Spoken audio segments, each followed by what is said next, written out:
Hello, good evening, students. Today we are going to clear some doubts regarding chapter 13, which is a sound. There are some frequently asked questions regarding chapter sound, and the most frequently asked questions about that chapter is what is a amplitude, what is a frequency, what is a wavelength, what is a loudness, what is a pitch. So all these are general questions which students are not clear with the concepts. So today we are going to solve such questions. So by that, student will be more clear about amplitude and all. So 13.5, some of the students have asked this question already in the comment section कि sir ये वाला जो topic है अगर वो आप फिर से करवा दो तो इट विल बी बेटर. सो मैं इसको बहुत ही अच्छे से लेने वाला हूँ, समझाने वाला हूँ. तो this online session might get बिगर, थोड़ा सा बड़ा हो जाएगा, बट पेशेंस के साथ देखोगे तो क्लास 9 एंड क्लास 10 का भी बेसिक यही है. तो अच्छे से आप इसको समझ लोगे तो आपको फ्यूचर में भी फ़ायदा ही फ़ायदा है. So we are going for a topic 13.5 which is amplitude, time period and frequency of a vibration. Amplitude क्या है, टाइम पीरियड क्या है, फ्रीक्वेंसी क्या है, इसको हम बहुत अच्छे से समझेंगे क्योंकि मैंने खुद भी इसके ऊपर अच्छा खासा रिसर्च करके आपके सामने इसको पेश कर रहा हूँ. So it will be beneficial for you. We have learn that the to and fro motion of an object is known as vibration. हमने अभी तक सीखा है कि टू मतलब आगे एंड फ्रो मतलब पीछे. आगे और पीछे जो मोशन होता है किसी भी ऑब्जेक्ट का उसको हम वाइब्रेशन कहते हैं. इससे एडिशन में ऊपर और नीचे वाला मोशन भी हम वाइब्रेशन में ले सकते हैं. दाएं और बाएं वाला मोशन भी we can take it as a vibration. तो वाइब्रेशन की सिंपल डेफिनेशन हम बोले तो वैसे होगी कि मेन पोजीशन से कोई भी डायरेक्शन में आगे पीछे होना उसको हम बोलेंगे वाइब्रेशन. तो ये बेसिक कॉन्सेप्ट हो गया वाइब्रेशन क्या है उसको लेके. This motion is also called as oscillatory motion. इसी मोशन को ऑसिलरी मोशन भी कह सकते हैं. ऑसिलरी मोशन आपने वर्ड सुना होगा पेंडुलम में. जब भी कोई पेंडुलम आगे या पीछे होता है तो उस मोशन को हम ऑसिलरी मोशन बोलते हैं. You have already learn in earlier classes about the oscillatory motion and its time period. मुझे लगता है तब तक आपने ये चीज़ पिछले क्लास में सीख ली होगी कि ऑसिलरी मोशन कैसे कहते हैं और टाइम पीरियड कैसे कहते हैं. फिर भी एक बार हम उसको रिवाइज कर लेंगे क्योंकि मुझे आप लोगों पे रत्ती भर भी भरोसा नहीं है कि आपको याद भी होगा. So oscillatory motions definition we already have discuss कि किसी भी मीन पोजीशन से आगे या पीछे होना कंटिन्यूसली उस चीज़ को हम वाइब्रेशन बोलते हैं. उसी मोशन को हम ऑसिलरी मोशन भी बोल सकते हैं. व्हाट अबाउट टाइम पीरियड, तो मैंने ऑनलाइन सेशन में भी बताया था, फिर से बता रहा हूँ. जब भी कोई पेंडुलम की बात करते हैं क्योंकि वो सबसे इजी कॉन्सेप्ट है. जब भी कोई पेंडुलम आगे जाके अपनी मेन पोजीशन से आगे जाके पीछे फिर से आता है, फिर से ओरिजिनल पोजीशन पे आता है, तब जितना वक्त लगता है उस एक साइकिल को उसको हम बोलेंगे टाइम पीरियड. टाइम पीरियड क्या बोलेंगे? Time taken by a pendulum to complete one cycle. एक साइकिल यहाँ आगे से शुरू हुआ, पीछे गया और फिर से आगे आया, उतना टाइम जो लगता है उसको हम बोलेंगे टाइम पीरियड. टाइम पीरियड अलग अलग वाइब्रेशन वाली चीज़ों के लिए अलग अलग हो सकता है. यस और no? Yes, very good. The number of oscillation per second is called frequency. अभी वाइब्रेशन तो हमने समझ लिया, बट नंबर ऑफ ऑसिलेशंस मतलब एक सेकेंड में कितनी बार कोई चीज़ आगे या पीछे हो रही है उस चीज़ को हम बोलेंगे फ्रीक्वेंसी. फ्रीक्वेंसी मतलब कितने रूटीन में वो चीज़ घड़ी घड़ी आगे या पीछे हो रही है पर सेकंड, एक सेकंड में होने वाली चीज़. इसको हम समझते हैं तो यहाँ पे मैंने एक एडिशनल फिगर गूगल की है आपके लिए ताकि आप फ्रीक्वेंसी को आसानी से समझ पाओ. यहाँ इस चीज़ को समझने के लिए मैं आपको एक एग्जांपल देने वाला हूँ और वो एग्जांपल ये है कि एक बड़ा ही शांत तालाब है। शांत तालाब का मतलब ऐसा नहीं कि यार तालाब आवाज़ नहीं कर रहा, उसका मतलब है कि इट इज़ स्टिल, उसका जो पानी है वो एकदम स्टिल है, वो हिल नहीं रहा। इट इज़ विंटर की सुबह वाला पानी है, कुछ भी हिल नहीं रहा उसमें, स्टिल वाटर है। और तभी कोई बंदर जैसा बच्चा या आप में से ही कोई एक बड़ा सा ईंट लेके उस तालाब के बीचों बीच डाल देता है। तो व्हाट हैपन्स, जब ऐसे आप करते हो तब बीच में एक बड़ी सी लहर उठेगी और वो लहर तालाब के एंड तक कंटिन्यू होगी। यस, हाँ। तो आप इस चीज़ को अगर ध्यान से देखोगे तो क्या आप ये बता सकते हो कि जहाँ पे हमने पत्थर डाला था वहाँ पे तरंगे बड़ी उठ रही थी, पर जैसे जैसे वो तरंगे आगे बढ़ी वो छोटी होती गई और फैलती गई। यस और नो? Yes, very good. अभी इसी एग्जाम्पल को याद रखना है। अभी फॉर एग्जाम्पल ये इस चीज़ को, इस ड्राइंग को अभी कंसिडर करते हैं। सो कंसिडर कि जो तरंगे उठी थी वो कुछ ऐसी थी। तरंगे कुछ ऐसी ही होती हैं, हाँ। तो ये हाई फ्रीक्वेंसी का मतलब क्या है? जो तरंगे उठी हुई थी उन तरंगों के बीच का डिस्टेंस बहुत ही कम था। तो ऐसी तरंगों को हम बोलेंगे हाई फ्रीक्वेंसी वेव्स। वेव का हिंदी मीनिंग तरंग ही होता है। तो हाई फ्रीक्वेंसी मतलब बहुत ही नज़दीक नज़दीक तरंगे हैं। It is close to each other. ऐसी तरंगे, ऐसी waves are known as high frequency. तो ऐसे बोलेंगे हम कि ये हाई फ्रीक्वेंसी वाली तरंगे हैं। माइक्रोवेव्स जो होता है, जो घर में खाना गर्म करने के लिए यूज़ किया जाता है किचन में, उसमें हाई फ्रीक्वेंसी वेव्स होती हैं। अभी वो कैसे काम करती है वो सारी चीज़ें हम धीरे धीरे डिस्कस करेंगे, आप बस पेशेंस बनाए रखें। और लो फ्रीक्वेंसी मतलब वो तरंगे बहुत ही धीरे धीरे धीरे धीरे आ रही है। फॉर एग्जांपल, आप अगर स्विमिंग पूल में नहाने के लिए चले गए तो वहाँ पे एक एक तो उनका सेट किया हुआ रहता है जो आर्टिफिशियल तरंगे बनाता है, कुदरती नहीं, कृत्रिम तरीके से वो तरंगे बनाता है। वो तरंगे आप देखोगे कि बहुत ही धीरे धीरे तरंगे आ रही है। जैसे कि समंदर में तरंगे आती है, वो एक तरंग और दूसरे तरंग के बीच में डिस्टेंस बहुत ही ज़्यादा होता है। तो whenever such waves occur in a phenomenon of sound, तो वैसी तरंगों को हम बोलेंगे लो फ्रीक्वेंसी। तो आप याद रख सकते हो कि समंदर में लो फ्रीक्वेंसी वाली तरंगे हो सकती हैं, जबकि कोई और जगह तालाब में दो चार पत्थर एक साथ डाल दिए तो जब तरंगे उठेगी, दो चार पत्थर साथ में बोल रहा हूँ, एक के बाद एक, ऐसे नहीं कि तीन चार पत्थर लिए और उसको एक ही डाल दिया तो वो एक ही तरंग प्रोड्यूस करेगी। पर एक पत्थर डाला, उसके तुरंत बाद दूसरा डाला, तीसरा डाला, तो जो तरंगे उठती हैं वो हाई फ्रीक्वेंसी वाली तरंगे होती हैं। अभी एक चीज़ आप यहाँ पे ध्यान रख लो, गांठ बांध के रख लो कि हाई फ्रीक्वेंसी वाली तरंगे डिस्टरबेंस ज़्यादा प्रोड्यूस करती है, जबकि लो फ्रीक्वेंसी वाली तरंगे एम्पलीट्यूड ज़्यादा बनाती है। अभी एम्पलीट्यूड क्या है हमने अभी तक समझा नहीं, बट उसको हम जानेंगे आगे जाके। इन शॉर्ट में बताऊं तो समंदर में जो लहरें होती हैं वो लो फ्रीक्वेंसी की तो होती हैं, बट उनकी ऊंचाई कुछ ज़्यादा ही होती है। यस और नो? यहाँ पे आप देखोगे जो समंदर में बहुत ही ऊंची ऊंची लहरें आती है। यस और नो? हाँ। तो जितनी लो फ्रीक्वेंसी होगी उतना ज़्यादा एम्पलीट्यूड हो सकता है। इन द सेम वे जितनी हाई फ्रीक्वेंसी वाली तरंगे होती हैं उनका एम्पलीट्यूड बड़ा ही छोटा रहता है।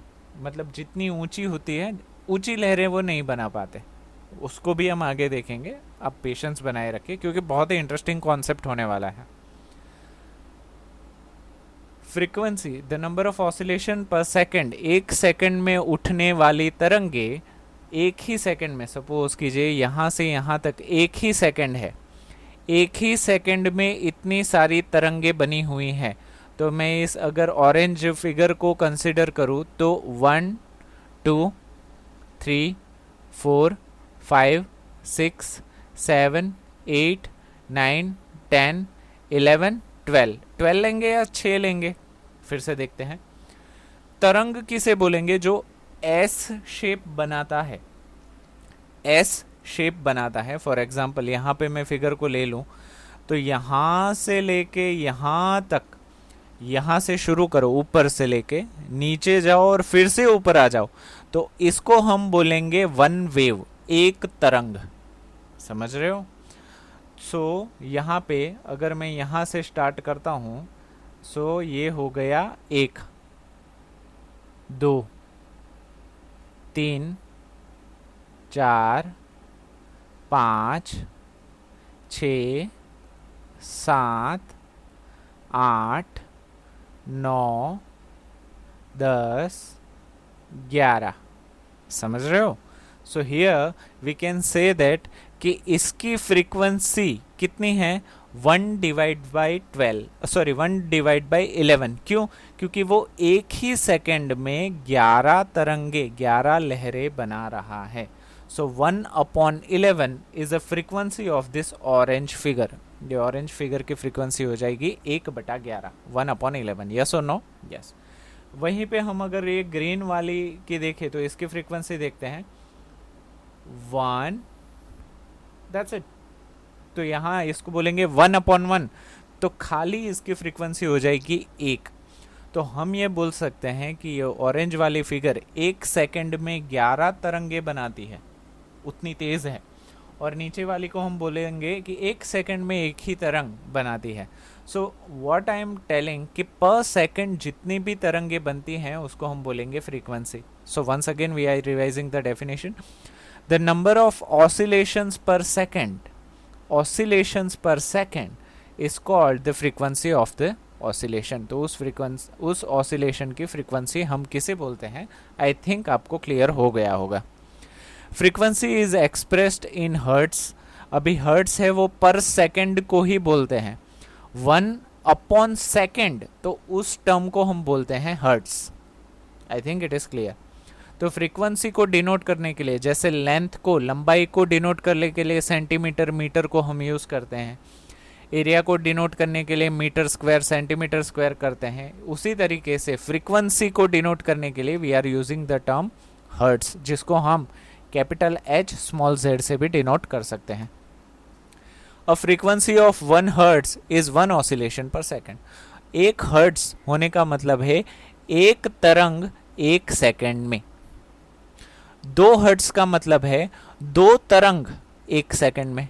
3 हर्ट्स का मतलब है 3 तरंग 1 सेकंड में। 4 हर्ट्स मतलब 4 तरंग 1 सेकंड में। सो यहाँ पे एक और फिगर है जिसको हम अच्छे से समझ लेते हैं। एग्जाम्पल हमारा सेम ही रहेगा, तालाब में डाला हुआ पत्थर, और उसी की वजह से ये जो तरंगे बन रही है उसका हम इंडिकेट करते हैं। तो जब ये तालाब में तरंग बन रही है, वेव्स आर फॉर्म्ड, सो उस वेव का एक वेव को पकड़ लो। सपोज मैं यहाँ से एक वेव ले रहा हूँ, यहाँ से स्टार्ट करके यहाँ से, ये जो ट लिखा हुआ है, जो गुजराती में ट अल्फाबेट होता है, वैसा ही कुछ दिख रहा है ना? हाँ। तो यहाँ से लेके यहाँ तक जो ऊपर वाली तरंग है, जो ऊंचाई पकड़ रही है, उसको, जो टॉप मोस्ट पॉइंट है, सबसे ऊंचा वाला पॉइंट, उसको हम बोलेंगे क्रेस्ट। और सबसे जो गड्ढा बना रहा है, वो गड्ढे में सबसे नीचे वाला पॉइंट है, उसको हम बोलेंगे थ्रू। तो ये हमारा हो गया क्रेस्ट और ये हो गया हमारा थ्रू। अभी मैं और एक इंटरेस्टिंग चीज बताने वाला हूं। दो क्रेस्ट के which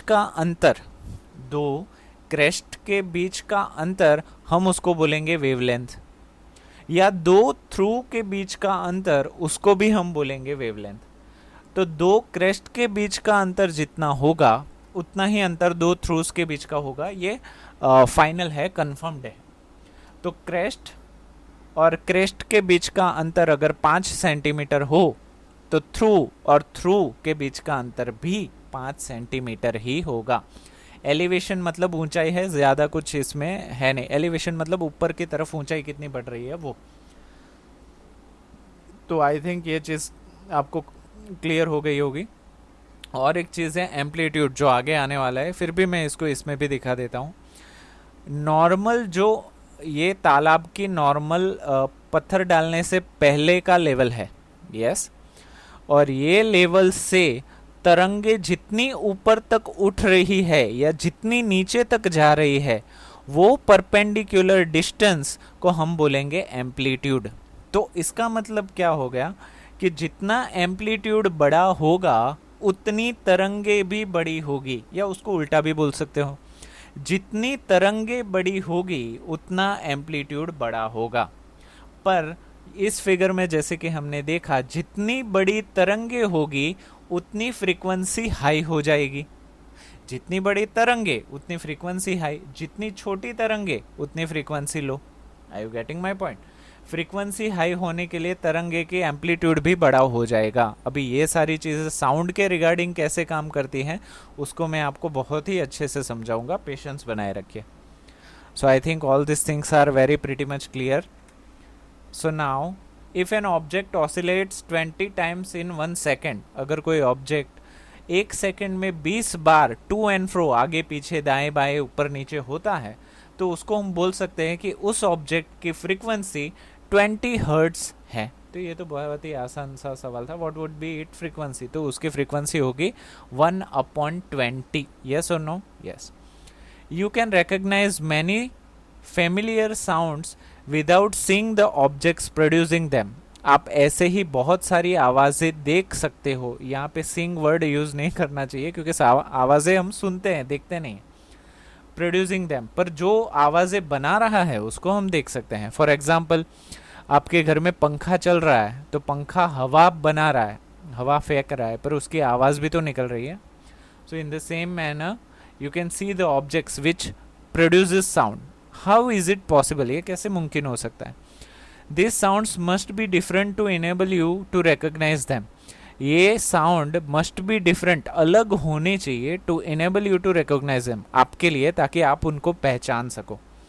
have you ever thought what factors make them different? तो आप ने कभी सोचा है कि कौन से ऐसे फैक्टर्स हैं जो इन आवाज़ों को अलग बनाते हैं? Amplitude and frequency are two important properties of any sound. कोई भी आवाज़ आप ले लो, कोई भी वेव ले लो, उसके लिए दो चीज़ बहुत ही इम्पोर्टेंट है, क्योंकि उसी की वजह से हमें पता चलता है कि वो वेव कैसी है। पहली चीज़ है एम्पलीट्यूड। मैंने बता दिया कि नॉर्मल लाइन से लेके थ्रू ये रहा क्रेस्ट तक का डिस्टेंस, यहाँ से लेके यहाँ तक का डिस्टेंस को हम एम्पलीट्यूड बोलेंगे। इन द सेम वे यहाँ से लेके यहाँ तक का डिस्टेंस भी एम्पलीट्यूड ही होगा। यहाँ से लेके जहाँ तक जितना होगा उतना ही डिस्टेंस यहाँ से यहाँ होगा। तो एम्पलीट्यूड हर वेव के लिए सेम ही होगा, अलग अलग नहीं होगा। When we are talking about sound wave, आप में से किसी के दिमाग में खनका होगा कि सर जब तालाब में हम पत्थर डालते हैं तो जहाँ पे पत्थर पड़ता है वहाँ पे तरंगे बड़ी होती हैं, बट तालाब के किनारे आते आते वो तरंगे छोटी होती जाती है। तो वहाँ पे तो एम्पलीट्यूड धीरे धीरे धीरे धीरे कम हो रहा है, जबकि आप बता रहे हो कि साउंड वेव में ऐसा नहीं होता। साउंड वेव में भी ऐसा होता है, बट वो आपको फिलहाल 8th स्टैंडर्ड में उस चीज़ की ज़रूरत नहीं है, तो आप इसको अभी एम्पलीट्यूड कांस्टेंट है ऐसा ले सकते हो। बट फॉर एडिशनल इन्फॉर्मेशन आप ऐसा बोल सकते हो कि जैसे ही एम्पलीट्यूड कम हुआ आवाज़ का एम्पलीट्यूड कम होगा, मतलब आवाज़ का वॉल्यूम कम हो जाएगा। It's very easy. Amplitude and frequency are two important properties of any sound. किसी भी आवाज़ के ये दो इम्पोर्टेंट प्रॉपर्टीज हैं। Can we differentiate sounds on the basis of their amplitudes and frequency? तो क्या हम एम्पलीट्यूड और फ्रीक्वेंसी के हिसाब से आवाज़ को अलग अलग कर सकते हैं? कर सकते हैं। कैसे कर सकते हैं? कि मान लीजिए किसी आवाज़ का एम्पलीट्यूड ज़्यादा है, उसका मतलब हो गया कि वो आवाज़ बहुत ही मोटी है या बहुत ही ऊंची आवाज़ है, और किसी भी आवाज़ की फ्रीक्वेंसी ज़्यादा है तो वो आवाज़ बहुत ही तीखी है, कान में चुभने वाली है। जैसे कि विशल की आवाज़ हो गई, सीटी की आवाज़ हो गई, प्रेशर कुकर की सीटी की आवाज़ हो गई, उन सभी के पास फ्रीक्वेंसी बहुत हाई होती है। समझ रहे हो? हाँ। और एम्पलीट्यूड हाई हो, वैसी आवाज़ हो गई डीजे की। जब आप शादी वगैरह में या कुछ भी हो, सेलिब्रेशन हो, जो डीजे बजता है उसका एम्पलीट्यूड बहुत ज़्यादा होता है। समझ रहे हो? तो उसकी वेव्स भी बड़ी हो जाती है। जब आप डीजे की आवाज़ सुनते हो तो आपको ऐसे लग रहा है कहीं से हवा चल रही है, हवा आपसे टकरा रही है। वो हवा कौन बना रहा है? वो वेव्स कौन बना रहा है? तो डीजे को जो हाई एम्पलीट्यूड है वही वो वेव्स बना रहे हैं। तो आप बोलोगे सर साउंड से किसी को धक्का दे सकते हैं क्या? हाँ, दे सकते हैं. So frequency are too important. We can be basis of amplitude and frequency. Yes, we can differentiate on the basis of frequency. तो अभी एक और एडिशनल चीज़ है जो 9th स्टैंडर्ड की है, बट मुझे लगता है कि आपको मैं इंट्रोड्यूस करवा दूँ तो ज़्यादा फ़र्क नहीं पड़ेगा. इस 8th स्टैंडर्ड में भी एक प्रॉब्लम है इससे रिलेटेड, सो आपको फ़ायदा ये है. Frequency we have understood that कि फ्रीक्वेंसी किसको बोलेंगे? पर सेकंड, एक सेकंड में जितनी तरंगे पास हो रही है इन 1 सेकंड, उस चीज को हम बोलेंगे फ्रीक्वेंसी. तो वेवलेंथ किसको बोलेंगे? दो क्रेस्ट के बीच का जितना डिस्टेंस है उसको हम बोलेंगे वेवलेंथ. तो क्या मैं ये बोल सकता हूं कि एक सेकंड में यहां पे, यहां से लेके यहां तक एक वेवलेंथ है और यहां से लेके यहां तक दूसरी वेवलेंथ है? यस. तो इसमें एक सेकंड में 2 वेवलेंथ है, ऐसा मैं बोल सकता हूं? यस. तो अलग अलग वेव्स के लिए ये चीज अलग अलग हो सकती है? हाँ, हो सकती है. बट वो कैसे अलग होगी कि फ्रीक्वेंसी ऑलवेज वेवलेंथ के इनवर्स में होगी. That means frequency F is equal to always 1/t. नहीं, ये चीज मैं अलग बोल रहा हूँ, उसको मैं आगे देखता हूँ, आगे आपको समझाता हूँ वो चीज क्या है. बट वेवलेंथ को हम डिफाइन कर सकते हैं कि the distance between the two crest या distance between the two troughs are known as a wavelength. और फ्रीक्वेंसी क्या बोलेंगे? In 1 second number of waves passed through it is known as frequency. या ये इजी वाली डेफिनेशन भी आप लिख सकते हो, number of oscillation per second is also called as frequency. So loudness और पिच के बारे में बात करते हैं. Time period, I think you have known कि एक वेव को आगे पीछे जो होने के लिए यहाँ पे हमने we have discussed time period. नहीं ना, नहीं किया ना टाइम पीरियड डिस्कस? हम कर लेते हैं. टाइम पीरियड क्या बोलेंगे? टू और फ्रो मोशन, क्रेस्ट से लेके फिर से क्रेस्ट आने तक का वक्त, उसको हम बोलेंगे टाइम पीरियड. अभी मुझे पता है बहुत सारे डाउट्स आपके दिमाग में आएंगे, बट जो भी आपके डाउट है वो क्लियरली आप लिखोगे तो मैं उसका क्लियरली आंसर दे पाऊंगा. So I hope frequency and wavelength is also clear. Loudness and pitch, ये बहुत ही इंपॉर्टेंट टॉपिक है. लाउडनेस और पिच के बारे में जनरली आपको आइडिया आ ही गया होगा लाउडनेस के बारे में, बट पिच क्या है उसको भी हम देखते हैं. So activity 13.11, take metallic table spoon. Metallic tumbler मतलब मेटल का आपके घर में जो बड़ा सा ग्लास रहता है फुल साइज का, उसको आप ले लीजिए और एक टेबल स्पून, एक चम्मच ले लीजिए.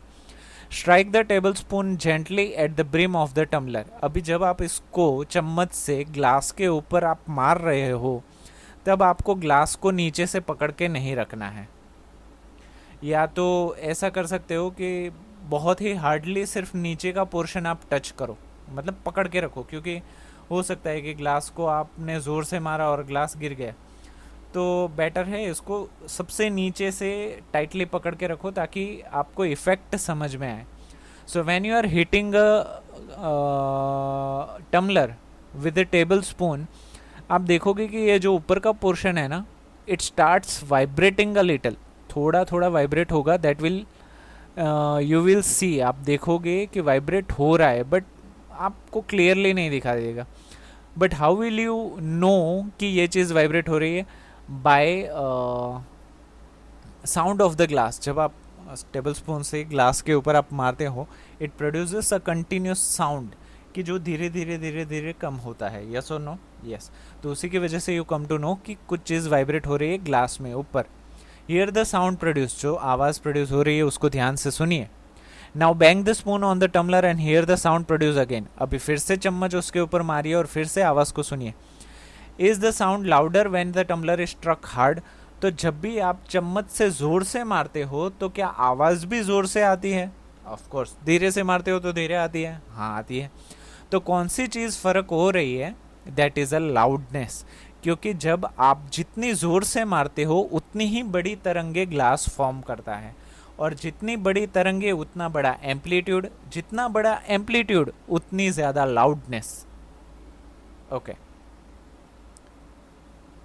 सो now suspend a small thermocol ball touching the rim of the tumbler.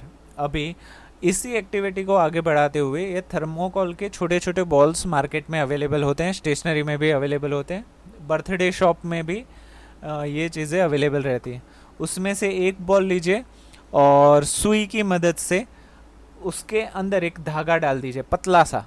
अभी आप जो धागा सिलेक्ट कर रहे हो वो एकदम पतला लीजिए, ताकि हम अच्छे से एक्टिविटी दिख पाए हमें, क्योंकि मोटा वाला धागा लोगे तो इफेक्ट नहीं आएगा। Vibrate the tumbler by striking it. अभी फिर से टम्बलर को स्ट्राइक करो चम्मच से। See how far the ball is displaced. अभी ये जो बॉल है ना उसको यहाँ पे लटका के रखना है ऐसे कि जिसकी वजह से वो ये सरफेस को टच करके रहे। So when you are hitting a tumbler with a spoon, जब आप हिट करोगे तो इसके वाइब्रेशन की वजह से ये जो थर्मोकोल का बॉल होगा उसको आपने पकड़ के रखा होगा तो वो यहाँ से दूर जाएगा। It will move away from the glass.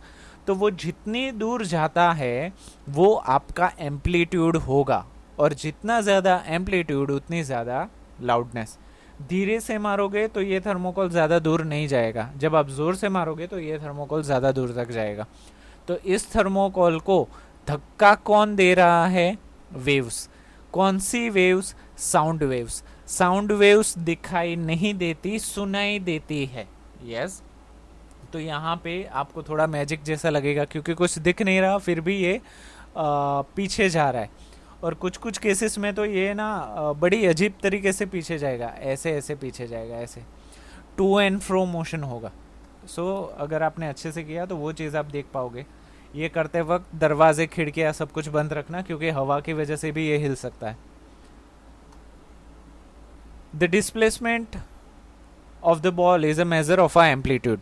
जो बॉल ग्लास से जितना दूर जा रहा है उस चीज़ को हम एम्पलीट्यूड ऑफ अ वाइब्रेशन बोल सकते हैं। Now strike the tumbler gently and then little harder. पहले आपको धीरे से मारना है, बाद में जोर से मारना है। दोनों केसेस में आपको एम्पलीट्यूड कितने हैं वो देखना है। Compare the amplitudes of a vibration of a tumbler in two cases. दोनों केस में आप देखोगे कि जब आप धीरे से मारते हो तब वो एम्पलीट्यूड छोटा होता है, when you are hitting it hard the amplitude increases. और जितना धीरे मारा लाउडनेस उतना कम, ग्लास की आवाज़ उतना कम, जितना जोर से मारा ग्लास की आवाज़ उतनी ज़्यादा। In which case the amplitude is larger? Of course, when we are hitting a tumbler hard enough, then the amplitude will be large.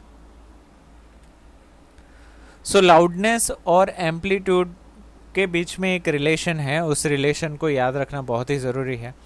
Loudness of a sound is proportional to the square of the amplitude of a vibration producing the sound. आप बोलोगे sir ये क्या आप बंगाली भाषा में बोल के गए, हमें कुछ भी समझ में नहीं आया।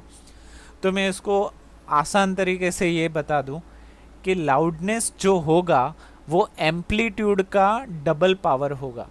फॉर एग्जांपल एम्पलीट्यूड आपने एक बार जब हिट किया और मान लीजिए कि ये बॉल है वो ग्लास से 2 सेंटीमीटर दूर जा रहा है।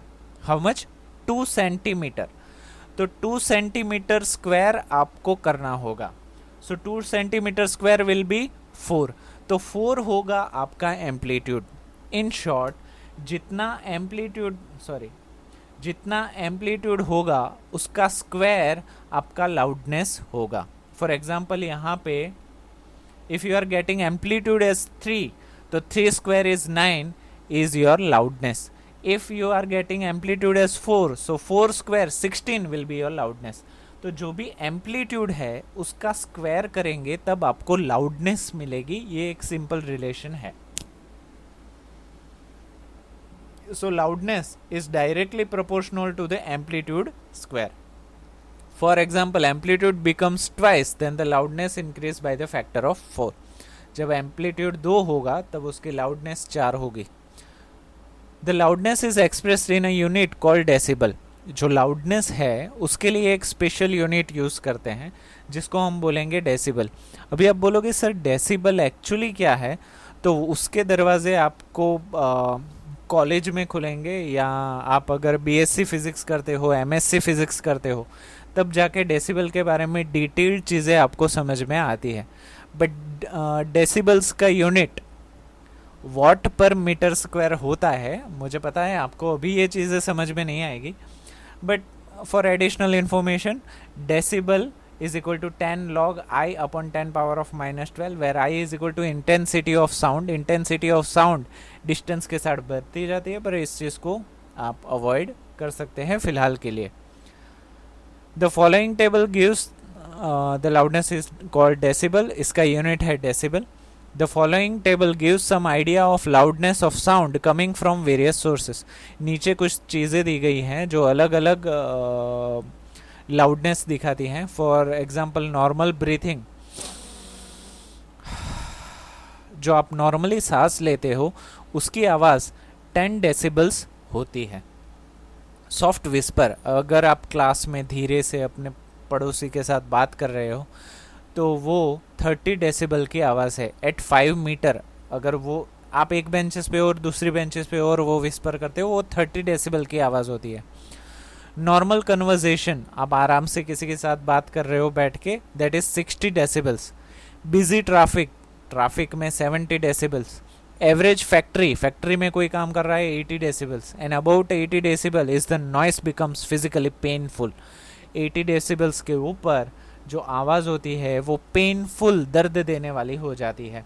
डीजे की आवाज़ 130 डेसिबल्स तक होती है और उससे बहुत सारे प्रॉब्लम्स भी होते हैं. Moving forward, the loudness of sound depends on it's amplitude. जो लाउडनेस है वो आवाज़ के एम्पलीट्यूड के ऊपर डिपेंड करते हैं, वो हमें पता है. When the amplitude of vibration is large, जब भी एम्पलीट्यूड बड़ा होगा तो obviously the sound produces loud, जो आवाज़ निकलेगी वो बहुत ही लाउड होगी. When the amplitude is small, जब एम्पलीट्यूड स्मॉल होगा, साउंड प्रोड्यूसेस फीबल, बहुत ही मधुर होगी सुनने में. Compare the sound of a baby with that of an adult. आप बच्चों की आवाज़ और बड़ों की आवाज़ में क्या डिफरेंस है, या उनकी आवाज़ को कंपेयर करके देखो. इज देयर एनी डिफरेंस, कोई डिफरेंस है? ऑफ कोर्स है. आप बोलोगे सर बच्चों की आवाज़ पतली होती है जबकि बड़ों की आवाज़ मोटी होती है. Even if two sounds are equally loud, अगर दोनों का अगर लाउडनेस सेम हो फिर भी उनकी आवाज़ अलग अलग होती है. यस और no? Yes. I wonder why my voice is different from that of my teacher. मैं हमेशा सोचता हूँ कि मेरी आवाज़ और मेरी टीचर की आवाज़, मेल या फीमेल, अलग अलग क्यों है. The frequency determines the shrillness और a pitch of a sound. तो जो फ्रीक्वेंसी होती है वो डिटरमाइन करती है कि आवाज़ कितनी तेज़, श्रिल, और a pitch of a sound, या पिच कितनी ज़्यादा है. अभी पिच क्या है वो चीज़ आपने वाली है, तो इंटरेस्ट बनाए रखिएगा. So the frequency determines the shrillness और पिच ऑफ अ साउंड. तो इसको समझने से पहले मैं एक अच्छी सी फिगर आपको समझा देना चाहता हूँ कि मान लीजिए कोई नॉर्मल साउंड वेव है. ये आपको पिंक कलर में जो साउंड वेव दिख रही है वो कोई भी नॉर्मल आम साधारण सी साउंड वेव इज़ देयर. तो अगर मैं इसकी लाउडनेस बढ़ाऊँ, अगर मुझे इसकी लाउडनेस बढ़ानी है तो यहाँ से अगर मैं एक लाइन बनाऊँ तो ये डिस्टेंस है वो यहाँ पे देखिए बढ़ गया है. तो लाउडनेस बढ़ाने का मतलब है एम्पलीट्यूड बढ़ाना. यहाँ से यहाँ का डिस्टेंस या यहाँ से यहाँ का डिस्टेंस बड़ा है इसके कंपैरिजन. अगर मैं लाउडनेस को डिक्रीज करना चाहता हूँ तो ये देखिए यहाँ पे एम्पलीट्यूड का डिस्टेंस ज़्यादा है बट यहाँ पे एम्पलीट्यूड का डिस्टेंस कम हो रहा है. तो यहाँ पे मैंने लाउडनेस डिक्रीज की एम्पलीट्यूड कम करके, यहाँ पे मैंने लाउडनेस बढ़ाई एम्पलीट्यूड बढ़ा के. इसी तरीके से पिच, ये पिच जो है वो वेव्स कितनी कॉन्ट्रैक्ट हो रही है, एक सेकंड में कितनी ज़्यादा वेव्स है उस चीज़ को हम बोलेंगे पिच. अभी यहाँ पे देखिए दो वेव्स हैं, वेव एक, वेव दो. अगर मैं इसको फैला दूँ, खोल दूँ, तो उसको क्या बोलेंगे, पिच डिक्रीज. तो यहाँ पे पिच कम हो गई है, एक सेकंड में बहने वाली तरंगे यहाँ पे मैंने कम कर दी. इन द सेम वे अगर मुझे पिच बढ़ानी है तो यहाँ पे देखिए 1, 2, 3 एंड 4. तो यहाँ पे मैंने डबल कर दी pitch. Are you getting my point? So I think एक सेकंड में पास होने वाली तरंगे को हम बोल सकते हैं पिच. यस. और एम्पलीट्यूड जितना है उससे हम लाउडनेस इंक्रीज या डिक्रीज कर सकते हैं. If the frequency of a vibration is higher, अगर कोई वेव की फ्रीक्वेंसी ऑफ वाइब्रेशन बहुत ही ज़्यादा है, then we can say that the sound is shrill and has a higher pitch. तो ये वाली जो हायर पिच है उसकी आवाज़ बड़ी ही ऊंची और तेज कान में चुभने वाली होगी। फॉर एग्जाम्पल प्रेशर कुकर की सीटी की आवाज़ बहुत ही तेज और कान में चुभने वाली होती है, तो उसका मतलब हुआ कि उसकी पिच बहुत ही ज़्यादा है, 1 सेकंड में कितनी ही तरंगे वो निकल जाएगी। Yes yes. If the frequency of a vibration is lower, इसकी बात कर रहे हैं, अगर frequency of a vibration is lower then we can say that sound has a lower pitch, तो उसकी पिच हो जाएगी लो। ये डायरेक्टली फ्रीक्वेंसी के ऊपर डिपेंडेड है पिच। फ्रीक्वेंसी जितनी ज़्यादा होगी पिच उतनी ही ज़्यादा होगी, फ्रीक्वेंसी जितनी कम होगी पिच उतनी ही कम होगी। तो लोअर पिच वाली आवाज़ें मोटी होती है, जैसे कि ढोल की आवाज़, तो उसकी ऑब्वियसली पिच भी कम होगी और फ्रीक्वेंसी भी कम होगी, बट ढोल का एम्पलीट्यूड ज़्यादा होता है। यस और no? Yes. Moving forward, for example a drum vibrates with a low frequency. Example के लिए जो ड्रम है उसकी फ्रीक्वेंसी काफ़ी लो होती है, बट उसके साथ उसका एम्पलीट्यूड ज़्यादा होता है, बढ़ जाता है। Therefore it produces low pitch sound, उसी की वजह से उसका आवाज़ लो पिच है, ऐसा हम बोल सकते हैं।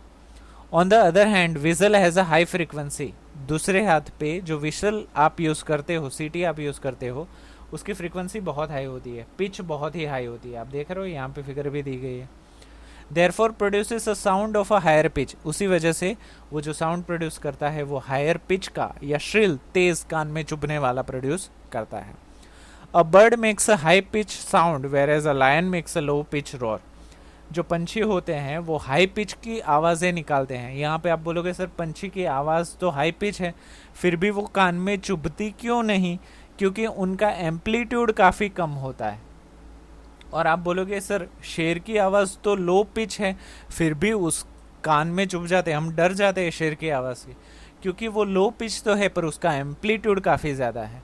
तो किसी एक चीज़ से आवाज़ हमें कान में चुभेगी या नहीं हम नहीं बोल सकते, उसके साथ उसकी फ्रीक्वेंसी क्या है, पिच क्या है, एम्पलीट्यूड क्या है, लाउडनेस कैसे होगा, ये सारी चीज़ें भी आपको ध्यान में रखनी पड़ेगी। However, the roar of a lion is very loud, while the sound of the bird is quite feeble. शेर की आवाज़ बहुत ही लाउड होती है, बड़ी तेज़ी से आती है, जबकि बर्ड की आवाज़ को सुनना पड़ता है। Every day you hear the voice of a children and adults. हर रोज़ आप बच्चे और बूढ़ों या अपनी उम्र की आवाज़ें सुनते ही रहते हो। Do you find any difference in their voice? उनकी आवाज़ों में आप डिफरेंस देखते हो? Of course. Can you say that the frequency of a voice of a child is higher than of an adult? Of course. क्यों? क्योंकि उसकी आवाज़ ज़्यादा तेज़ भी है और कान में चुभने वाली भी है, तो उसका मतलब हो गया बच्चे की आवाज़ हाई पिच वाली होती है, फ्रीक्वेंसी ज़्यादा होती है, एम्पलीट्यूड भी ज़्यादा होता है, उसकी वजह से लाउडनेस भी ज़्यादा हो जाएगा। Very good.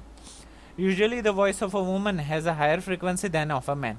तो जनरली हम इसको कैटेगराइज करें तो बच्चे की आवाज़ की मैं बात करूँ, high frequency, high pitch, high amplitude, so more loudness. अगर मैं फीमेल की बात करूँ, लेडीज़ की बात करूँ जो 18 से ज़्यादा है, फीमेल है, तो उनकी हाई फ्रीक्वेंसी, हाई पिच, लो एम्पलीट्यूड, लो मतलब कम एम्पलीट्यूड होता है, उसी की वजह से लाउडनेस भी कम होती है। अगर मैं मेल की बात करूँ 18 से ऊपर वाले, तो low frequency, low pitch but high amplitude, इसी वजह से हाई लाउडनेस। सो ये सारी चीज़ें आई होप क्लियर हो गई है।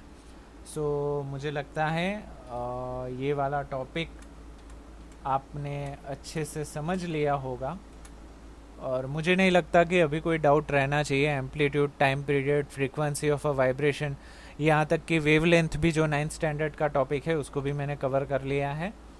So I hope each and everything is pretty much clear. फिर भी कोई डाउट रहता है तो कौन सी जगह पे डाउट है, कौन से पॉइंट पे डाउट है, वो आप एक बार मुझे क्लियरली बता दीजिए कि sir on this point I am not getting this, so I can go to that particular point only, उसी चीज़ पे मैं जाऊँगा।